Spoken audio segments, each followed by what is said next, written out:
The most effective way of getting the number of students in a classroom is by multiplying the number of columns with the number of rows. Let's say in a classroom, the students are arranged in a rectangular array.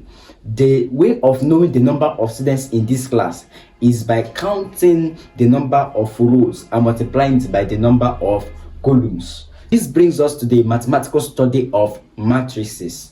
Now, what is a matrix? A matrix is a rectangular array of numbers in rows and columns, and they are enclosed in a bracket. For example, you can see this. These are numbers and they are enclosed in a bracket, and this bracket has columns and rows. Now, the vertical elements or numbers are called the column. You can see the arrow, column, while the horizontal numbers are the rows. So here you can see that we have two columns in this matrix, 1, 2, and we have one column here, 1. Now this takes us to the concept called order of a matrix. What is the order of a matrix? The order of a matrix with q rows and n columns is denoted by q by n. Q by n.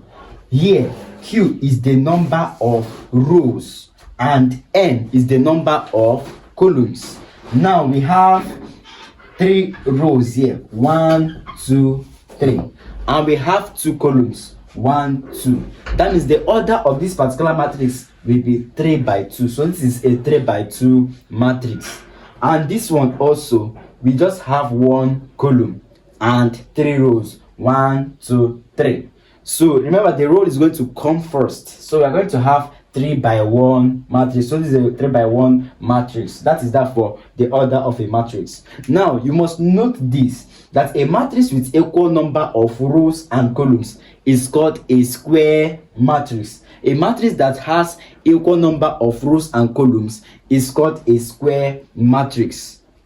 Each number in a matrix is called an element. All these numbers are called elements. All these are the elements of the matrix. And examples of a square matrix is the 2 by 2 matrix, the 3 by 3 matrix. Alright? In our subsequent classes, we're talking about the types of matrices, basic operations involving matrices, like the multiplication, the addition, the subtraction. So do well to subscribe to this video so that you don't miss out on any of these.